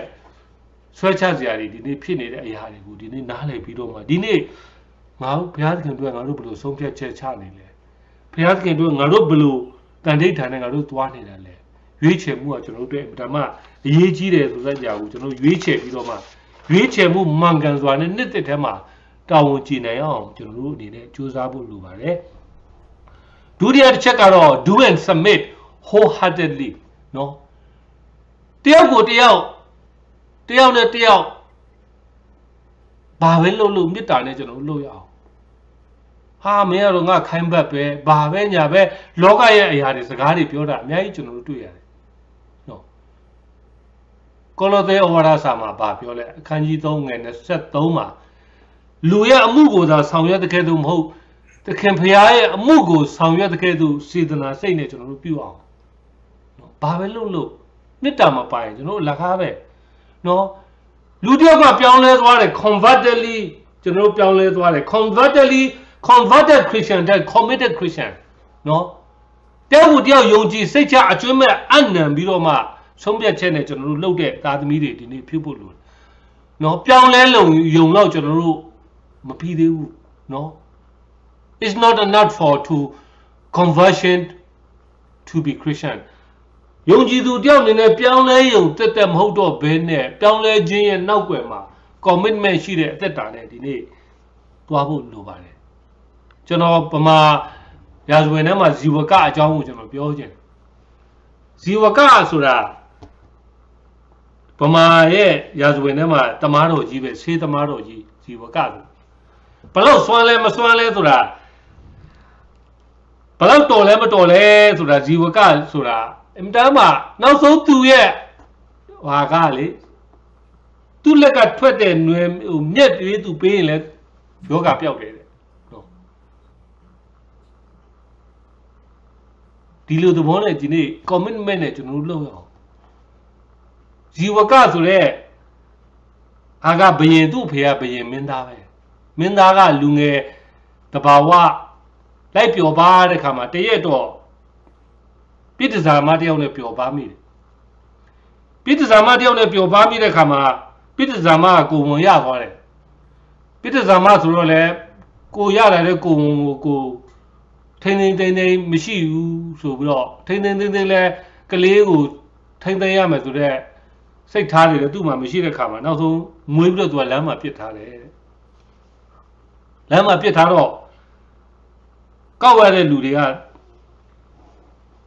တွားကြည့်ပြီးတော့မှဒီကလေးလေးကိုတွားကြည့်ပြီးတော့မှအော်ဇီဝကအသက်ကောရှိသေးရဲ့လားအသက်လေးရှိသေးတာပဲလမ်းမှာစွန့်ပစ်ထားတဲ့ကလေးဟာနောက်ဆုံးကြီးလာတဲ့အခါမှာအသက်ကောရှိသေးရဲ့လားဇီဝကရှိသေးရဲ့လားဇီဝဆိုတာအသက်လေးအသက်ကောရှိသေးရဲ့လားဆိုပြီးအသက်လေးတော့ရှိနေတာပဲဆိုပြီးတော့သူ့ကိုခေါ်နေနောက်ဆုံးတမားတော်ကြီးဇီဝကဖြစ်သွားတယ်ကြီးတဲ့အခါမှာဇီဝကနောက်ဆုံးဘယ်လိုဖြစ်သွားလဲဖျားဟိုဘယ်လိုခေါ်မလဲသူ့ကိုဟိုဟာပေါ့ဘလောက်စွမ်းလဲမစွမ်းလဲဆိုလမ်းမေးမှာဘာမဟုတ်တဲ့လေဟိုပစ်ထားတဲ့ကလေးအသက်ကောရှိတဲ့လမ်းပြေးကစွန့်ပစ်ထားတဲ့ကလေးကနောက်ဆုံးစေတနာစိတ်နဲ့သူကိုယ်တိုင်ပါဝင်ရောရှိပြီးတော့လှုပ်တဲ့အခါမှာ နွေမြက်တစ်ပြင်အောင်ဆေးဘက်ဝင်ပြီးတော့မှလောကမှာရှိတဲ့ယောဂတွေအကုန်ပျောက်တယ်ဆိုတော့ဗမာရာဇဝင်လေးကိုကျွန်တော်ပြန်ကြည့်ပြီးတော့မှဒီနေ့လူကရင်ဘတ်ချင်းရင်းနှီးလာရင်လေရင်ဘတ်ချင်းချစ်ချင်းမြတ်တာနဲ့အလုံးလုံးလာပြီဆိုရင်ဒါမို့လူတွေဗမာပြည်မှာပြောရင်ဘတ်ချင်းဂျက်ပင်ထိုးအောင်တယောက်နဲ့တယောက်နှလုံးသားချင်းသိနေလာပြီဆိုရင်လေနွေမြက်တစ်ပြင်တွေကဆေးပြက်ဝင်ပါတယ်နော်ဒီသဘောပဲဇီဝကလေးကအင်မတန်မှနှုံချတဲ့လူလေးပဲလောကစွန့်ပစ်ထားတဲ့ကလေးအမေကလည်းပြစ်ဒစာမဒါမဲ့သူကိုယ်တိုင်သူ့ရဲ့ရလာတဲ့စက္ကမှုနဲ့သူကိုယ်တိုင်လုံလဝရိယနဲ့မေတ္တာပါပြီးတော့ဆေးကုတဲ့ခါမှာတဲ့နောက်ဆုံးလမ်းမိတ်မှာရှိတဲ့ຫນွယ်မြက်တစ်ပင်လေးတောင်မှဆေးဘက်ဝင်တယ်ဒီနေ့ဗမာပြည်အကြောင်းကိုဒီအကြောင်းနဲ့ကျွန်တော်ပြန်စဉ်းစားတဲ့ခါမှာຫນွယ်မြက်တစ်ပင်ဆိုတာတာမန်အသိရွက်လေးပဲဒါမဲ့နှလုံးသားချင်းရှင်ပြီးတော့မှမေတ္တာတယောက်ကိုတယောက်ဆူးရှာပြီးတော့မှကုကျင်တဲ့စိတ်တဖွာဖွာပေါ်လာပြီးဆိုရင်ဒီလူဟာဒီຫນွယ်မဲ့တစ်ပြင်အောင်ဆေးဘက်ဝင်အောင်သူလုံနိုင်တယ်မေတ္တာအစွမ်းဆိုလို့သူပြောတယ်ပေါ့နော်ကျွန်တော်တို့ကျမ်းစာထဲမှာလည်းမှုတ်ဆိုးမှတင်နိုင်တယ်ဗျာနော်ဘုရားရှင်သူ့ကိုချီးမြှောက်တာဒီတင်နိုင်နှစ်ပြားမှုတ်ဆိုးမှလူတဲ့တင်နိုင်နှစ်ပြားကဘာမှမဟုတ်ဘူးနော် nothing for her ဒါပေမဲ့အနောက်မှာပါတဲ့ယူဖိတ်လူမတက်ခံစားပြီးတော့မှဘုရားသခင်ကိုချစ်တဲ့စိတ်နဲ့ sheer generosity ရဲ့ယောခြင်းတက်တဲ့နေဒီမှုတ်ဆိုးမှဒင်္ဂါနှစ်ပြားလေးကနောက်ဆုံးဘုရားသခင်သူ့ကိုချီးမြှောက်ပြီးတော့ကောင်းကင်နိုင်ငံမှာစေရင်ဝင်သွားတယ်ဘုရားအတိအမှတ်ပြုကောင်းကြီးမင်္ဂလာဒီနေ့ဗမာပြည်မှာကျွန်တော်တို့ဒီနေ့အခု PDF လေးတွေနှလုံးသားချင်းသိရှင်လာတဲ့အခါမှာຫນွယ်မြက်တစ်ပင်ဆေးဘက်ဝင်တဲ့ဟာတွေအများကြီးပဲဒါလေးကိုကျွန်တော်နည်းနည်းလေးဆက်ပြီးတော့ကျွန်တော်တွေးကြည့်တာပါနော်အခု PDF တွေလုပ်တဲ့တူမီးတွေပါရဘာမှမစွမ်းပါဘူးဒီကတန်းကြိုက်တလုံးတိုးသက်နဲ့တွေနဲ့တလုံးတိုးတော့တစ်ခါပြစ်ဖို့အတွက်ဘလောက်ကြီးတွေထောင်းရလဲဘလောက်ရမ်းတွေထောင်းထည့်ရလဲကျွန်တော်တို့ကချင်ပြည်မှာနေတော့ဆိုတစ်ခါတားကောင်ပြစ်ဖို့ရအတွက်တစ်ခါထောင်းပြီးတစ်ခါပြစ်ဒီသက်နဲ့ကလကားပဲဒီဝုံကတစ်ခါအထီးဝုံဆိုတဲ့အမျိုးဟာတဲ့ကချင်တွေအများကြီးပြောဘူးတယ်နှကောင်အများကြီးရှိတယ်တကောင်ပြစ်ပြီဆိုရင်တကောင်ကအများကြီးလိုက်ပြီဆိုရင်ထောင်းလို့အချိန်မရှိတော့နောက်တကောင်ထောင်းလာပြီးသားတနက်ကပြစ်ရနော်တူမီးကအခုချိန်တစ်ခါထောင်းပြီးရင်နောက်တော့ပြစ်ဘယ်လိုမှပြစ်ရတော့ဘာကြီးကအရန်ချစ်သွားရင်ကိုယ်ရင်ပြောင်းကိုယ်ရင်ကိုယ်ပါပြန်ဆင်နိုင်တယ်နော်ဘာမှမဟုတ်တဲ့အရာကချစ်ချင်းမြတ်တာနဲ့ကြစ်လက်သိသိဖြစ်လာတဲ့ခါကျရင်လေနောက်ဆုံးအစပတန်အင်အားကွဲတဲ့ဟာတွေဒီသဘောတရားလေးကိုကျွန်တော်ပြန်စဉ်းစားတဲ့အခါမှာຫນွယ်နဲ့တစ်ပြင်ဆေးဘက်ဝင်တဲ့ဇီဝကရဲ့တာရကားကိုကြည့်ပြီးတော့အခုကျွန်တော်ဗမာပြည်မှာဒီတူမီတွေကຫນွယ်မဲ့တစ်ပြင်တွေပဲအရန်ကြောက်တယ်အခုအစိုးရကနော်တယောက်ချင်းတော့မရှင်နိုင်ဘူးအခု PDF ဆိုတဲ့ဟာကိုနော်အခုသူတို့ခေတ်စားနေဘုံနကားတာတာမန်လူပဲတယောက်ချင်းတောင်းလက်နေလက်အကယ်ဒမီရတဲ့ဆင်းလာတဲ့စစ်တပ်ကတော်ဆင်းလာတဲ့စစ်ဗိုလ်တွေတောင်မှမတိုက်နိုင်တဲ့တာမန်လူတယောက်ကိုဒီနေ့စစ်စင်ရေးနဲ့အုံနဲ့ကျင်းနဲ့လေတက်နဲ့နော်စစ်စင်ရေးထားပြီးတော့သွားလှုပ်တယ်ဆိုတဲ့အရာကဒါຫນွယ်မြက်တစ်ပင်တကယ်တမ်းဆေးပြက်ဝင်ပြီးတော့မှမေတ္တာဓာတ်သွားလာတဲ့လူအလုံးကိုဘုရားသခင်ကဒီနေ့စေတနာစိတ်နဲ့လှုပ်လာတဲ့လူတွေရဲ့နောက်ဆုံးအဖို့ခါဘုရားသခင်ကောင်းကြီးပေးပြီးတော့ဒီနေ့ချီးမြှောက်သွားသလိုဘုရားသခင်ကျွန်တော်တို့ဗမာပြည်လည်းအကောင်းဆုံးပြင်ဆင်ပါပဲနော်အရေးကြီးတာစိတ်ဝမ်းမကွဲဘူးမင်းနဲ့ငါနဲ့ရင်ပတ်ချင်းတူရင်မင်းနဲ့ငါနဲ့တလုံးတော့တယ်ပြည့်ရင်ငါမှရှိတဲ့မျက်ပင်တော်မှတူမီးတော်မှအစွမ်းထက်တယ်ဆိုတဲ့အရာဒီနေ့ဘုရားသခင်ကဗမာပြည်အားဖြင့်ကျွန်တော်တို့ကိုဒီနေ့ပြနေတာနော်တရားမို့ကိုယ့်ရဲ့ပါဝင်ခြင်းကိုယ့်ရဲ့လှုပ်ဆောင်ခြင်းကအပြုသဘောတက်မဟုတ်ဘဲနဲ့မေတ္တာပါလှုပ်ဆောင်ရင်ဒီမေတ္တာကကျွန်တော်တို့အတွက်အကျိုးကိုပြန်ဖြစ်စေတဲ့သဘောတရားတွေဗမာပြည်မှာကျွန်တော်တို့ကိုပြန်ပြနေတယ်ဒါကျွန်တော်တက်တည်တကားတာရကတွေနဲ့ကျွန်တော်ပြတာပါနော်ဟိုပြတယ်ဒီနေ့ဘာမှအားငယ်ကြကျွန်တော်မလုပ်ဘူးငါတို့လက်ထဲမှာ we are nothing in our hand ငါတို့ PDF လက်ထဲမှာလက်နဲ့မရှိဘူးဘာဖြစ်မေတ္တာဓာတ်ပါဝင်လာပြီဆိုရင်လေခုနကကျွန်တော်ပြောတယ်မလားຫນွယ်မြက်တစ်ပြင်အောင်ဆေးဘက်ဝင်ကြိုက်တဲ့ယောဂလာတာမြက်လေးနဲ့ကုနိုင်တယ်ဆိုတဲ့ဇီဝကဗမာရာဇဝင်မှာရှိခဲ့တယ်လို့ဒီနေ့ကျွန်တော်တို့လောကမှာဗမာပြည်ကြီးနေမှာပန်းနိုင်ကျွန်တော်တို့မဝေးဘူးအရေးကြီးတာတယောက်ကိုတယောက်အပြစ်မမြင်မဲနဲ့လှုပ်သမျှတိုင်းကစေတနာစိတ်နဲ့လှုပ်ရင်လေကျွန်တော်ပြောတဲ့ရှင်းရှင်းလေးပဲ ဆိုရဘလောက်ပဲအားကောင်းကောင်းဘလောက်ပဲသူ့ရဲ့ man power ဘလောက်ရှိဘလောက်ပဲ equipment power ဘလောက်ရှိ military strategy ဘလောက်ရှိဒီချိန်ကျရင်ဘုရားသခင်အကောင်းဆုံးသူတို့အတွက်ကျေးဇူးကမ်းသောသူတွေရဲ့နောက်ဆုံးနေဝင်ချိန်ဒီနေ့ရောက်လာမယ်တိုင်းပြည်ကိုကျေးဇူးကမ်းသောသူတွေရဲ့နောက်ဆုံးဘဝနေ့ကုန်ဒီနေ့ရောက်လာမယ့်အခြေအနေဒီနေ့ဘုရားသခင်သူတို့အတွက်ပြင်ဆင်မယ်ဆိုတာကျွန်တော်အနေနဲ့ဒီနေ့ဖော်ပြချင်ပါတယ်ဒါဟာဘာပဲလို့ do and submit committedly wholeheartedly เนาะဘာပဲလို့အရာကိုစိတ်စေတနာအပြည့်အဝနဲ့ရင်တွင်းခံအရင်ဖြစ်နေကျွန်တော်တို့ရင်ဘတ်ချင်းတူပြီးတော့လုပ်ရင်ဒီနေ့ဘုရားသခင်ကျွန်တော်တို့ကချီးမြှောက်ခြင်းကိုဖြစ်စေတာဟာကျွန်တော်တို့အတွက်တာဝန်ကျေခြင်းရဲ့ဒုတိယအမှတ်လက္ခဏာဖြစ်ပါတယ်တတိယဘယ်လိုကျွန်တော်တို့တာဝန်ကျေရမလဲကျွန်တော်ဒီမှာအများကြီးရေးတာဒါမဲ့ကျွန်တော်တူပဲကျွန်တော်ပြောတော့ဘုရားသခင်ဖြစ်စေလိုတဲ့အရာကိုကျွန်တော်ဖြစ်အောင်ကျွန်တော်ကြိုးစားရအောင်ဘုရားသခင်ငါ့ကိုဗာမြင်စေခြင်းလဲဘုရားမြင်တဲ့အတိုင်းကျွန်တော်မြင်အောင်ဒီနေ့ရှင်လုကာခေါင်းကြီးငါအခန်းငယ်1ကနေ30မှာရှင်ပေတရုလေတကြလုံးငါဖမ်းတာကျွန်တော်အမြဲတမ်းပြောဘူးတယ်ရှင်ပေတရုတလိုက်ငါဖမ်းတာငါတကောင်းမှမရဘူးနောက်ဆုံးခရစ်တော်သူ့မနေ့မိုးလေးတဲ့ကမှာခရစ်တော်လာတဲ့ကတကြလုံးဖမ်းထားပြီးမရဘူးပိုက်ပြဆေးနေတဲ့အချိန်မှာခရစ်တော်ကပိုက်ကိုပြန်ချငါပြန်အုပ်သူပြန်လှုပ်တယ်ရဘုရားသခင်မြင်လို့ပေတရုမမြင်တတ်လို့ပြဿနာတက်တာကျွန်တော်ပြန်တဲ့ဥပမာလေးပြောတယ်ရင်နွေးအိုးတဲရင်နဲ့မြင်တဲ့လူကအမျက်ရပြီးတော့နောက်ဆုံးရင်နွေးအိုး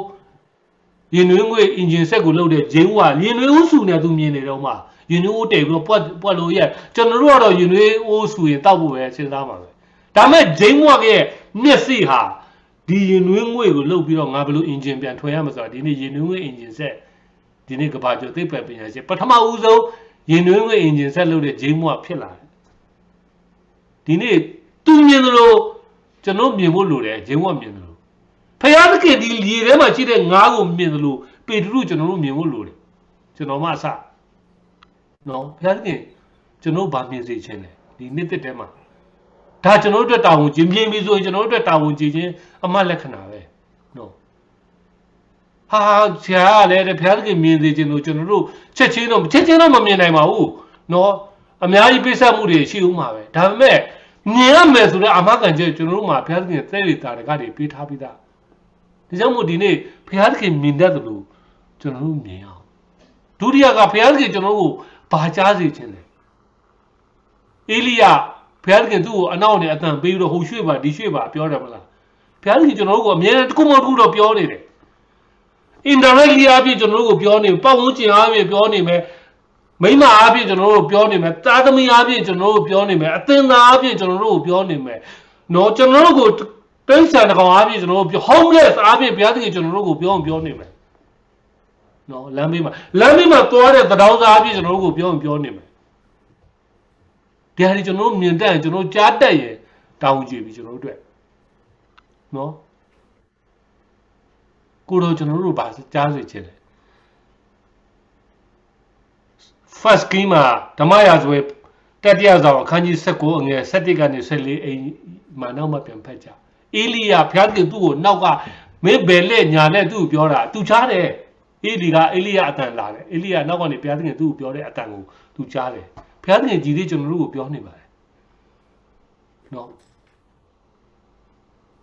တဲ့လည်းပြောနေတဲ့ဟာတွေရှိတယ် indirectly ကျွန်တော်တို့ကိုတစိမ့်ငံအဖြစ်ပြောကောင်းပြောနေမယ်ကျွန်တော်တို့သာလေ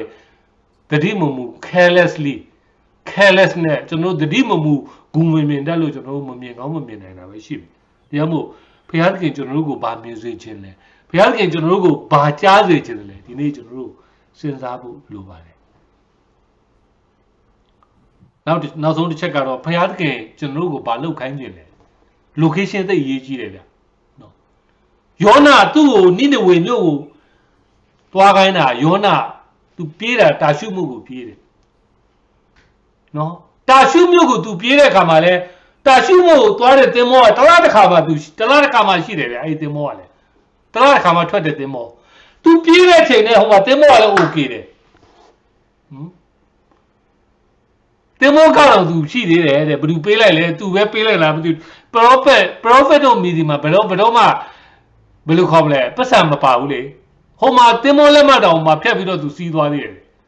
တခါတည်းကျွန်တော်တို့မရောက်တဲ့ဝန်းကျင်မှာကျွန်တော်တို့ရှိနေတယ်ဖျားခင်မလိုချင်တဲ့ဝန်းကျင်မှာကျွန်တော်တို့ရှိနေပေမဲ့အရာရာတိုင်းကကျွန်တော်တို့အစင်သင့်ဖြစ်သလိုတခါတည်းလက်ခေါ်တယ်ကျွန်တော်ကိုလက်ကမ်းခေါ်တဲ့အရာတွေအများကြီးပဲဆင်ပြေနေတယ်ဟာဒီဖီးထဲမှာငါတော့သွား okay နေတယ်ဒါပေမဲ့ဘုရားသခင်အလိုတော်မရှိတာတော့မှန်တယ်ဒါပေမဲ့ okay နေသေးတယ်နော်ဘုရားသခင်အလိုတော်မရှိတဲ့ရက်မှာငါလုံနေတယ်ဒါပေမဲ့အရာရာတိုင်းကအောင်မြင်နေသေးတဲ့လူတွေဒီနေ့အများကြီးအဆုံးမှာပါလာလဲကျွန်တော်တို့သိသိထားနော်ဒီနေ့ယောနာဘုရားသခင်လှုပ်ခိုင်းတဲ့အရာ तू မလှုပ်တဲ့ကမှာနောက်ဆုံးပြန်လာပြီး तू လှုပ်ရတဲ့အခြေအနေရှိတယ်တဲမို့ကျွန်တော်ဗာပြောချင်တယ်ဆိုတော့ဘုရားသခင်ငါ့ကိုဘယ် location မှာထားနေလဲဘယ်နေရာမှာငါ့ကိုပေးနေလဲဘာကိုမြင်ခိုင်းစေခြင်းလဲဘာကိုကြားခိုင်းစေခြင်းလဲဘာကိုလှုပ်ခိုင်းစေခြင်းလဲအရာကိုကျွန်တော်တို့နားလည်တတ်ရင်ဒါတာဝန်ကျေတဲ့ကျွန်တော်တို့ရဲ့ခရိယန်ယုံကြည်သူတွေရဲ့အသက်တာရဲ့အဖို့ခါဒါပဲအရာတစ်ခုကိုလှုပ်တော့မယ်ဆိုရင်ငါလိုအပ်လို့လှုပ်တာလားအရေးပေါ်လှုပ်တာလား law of necessity လိုအပ်လို့ငါလှုပ်ရမယ်ဆိုတဲ့ဥပဒေသားနဲ့ငါလှုပ်တာလား law of contingency အရေးပေါ်ကြုံလို့ငါလှုပ်လိုက်တာလားဒီနှစ်ခုနဲ့ကျွန်တော်သွားနေတယ်နော်ဒီနေ့ဗမာပြည်အတွက်ကျွန်တော်တို့လှုပ်တာကျွန်တော်တသက်စာအတွက်ကျွန်တော်ဘဝအတွက်ကျွန်တော်တို့လောင်လာမဲ့နောက်သားတွေအတွက်ကိုအာမခံချက်ပေးဖို့အတွက်ကျွန်တော်လှုပ်နေတာဒီခုမှကျွန်တော်မလုံနိုင်ဘူးဆိုရင်နောက်10နှစ်ကျွန်တော်ဒီပြဿနာမရှိတော့ဘူးเนาะလွန်ခဲ့သောနှစ်ပေါင်း1960နှစ်လောက်တည်းကစလာတဲ့ပြဿနာအခုချိန်ကြီးတခါမပြီးတော့ဘူးပြန်ဆွေးနွေးကြည့်အခုချိန်မှ this is the time ဒီချိန်အကောင်းဆုံးချိန်ပဲဒီချိန်မှကျွန်တော်တို့ invest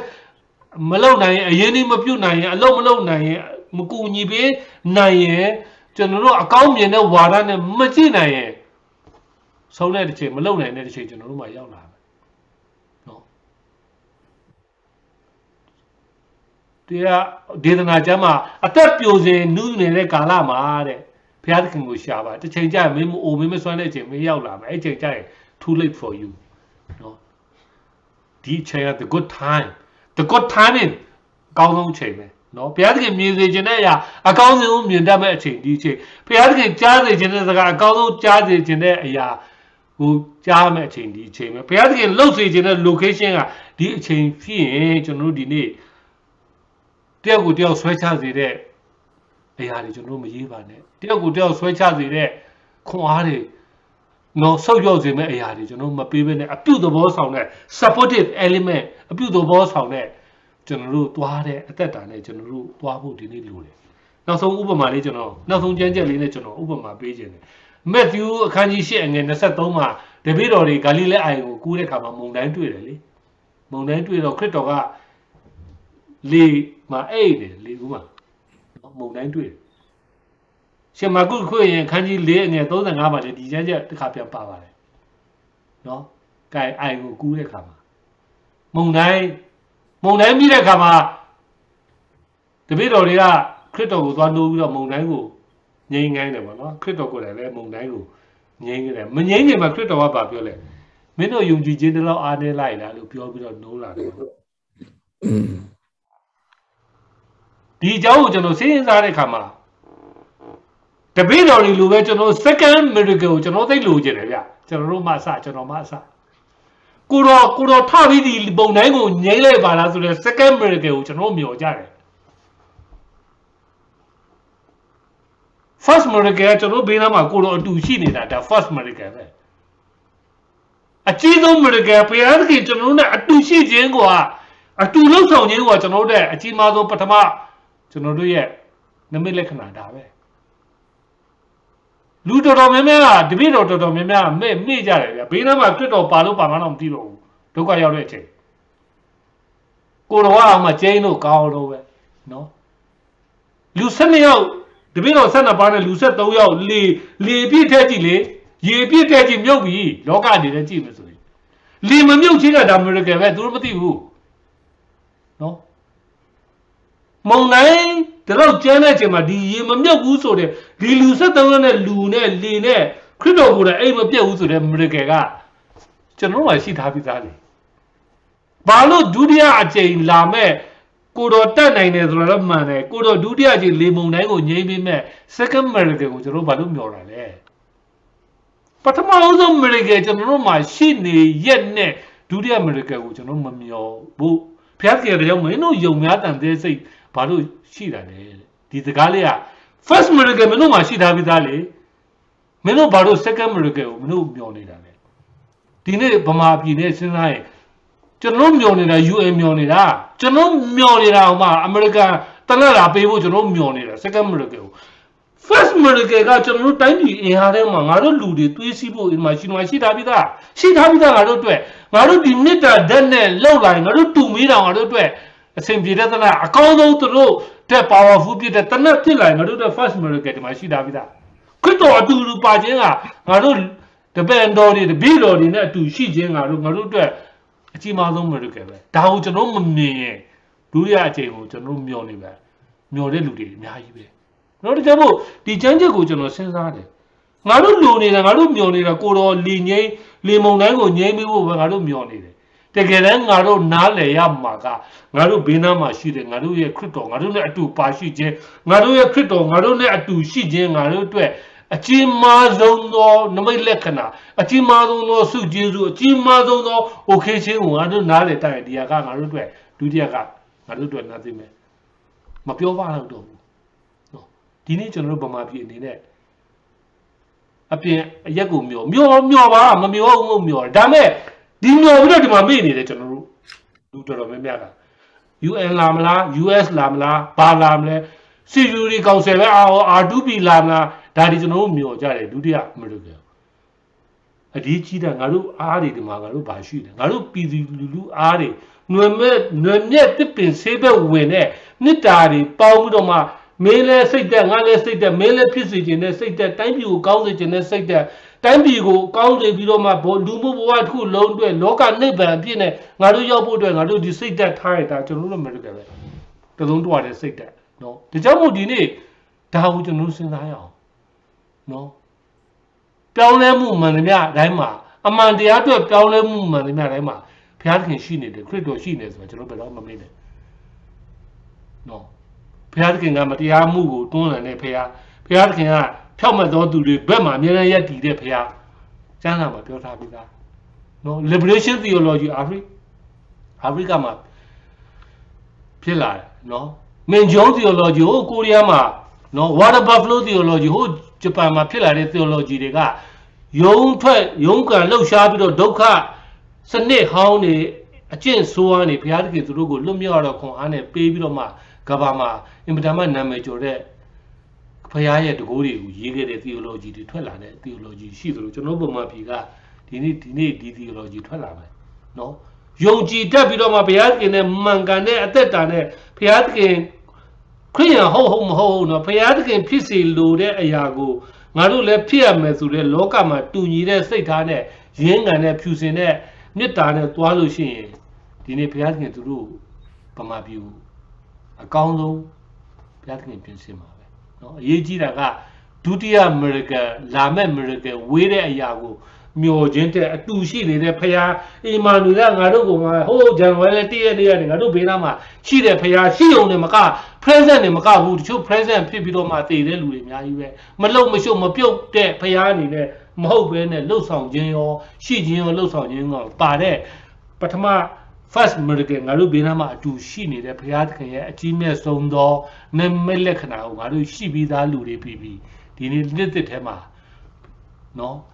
ဆုံးဖြတ်ချက်ကျွန်တော်တို့ချရအောင်ဘာပဲလို့စေတနာစိတ်နဲ့မှန်ကန်ကန်ကျွန်တော်တို့လှုပ်ဆောင်အောင်ဘုရားသခင်ဖြစ်စီလို့တော့အရာဘုရားသခင်လှုပ်စေခြင်းတော့အရာကို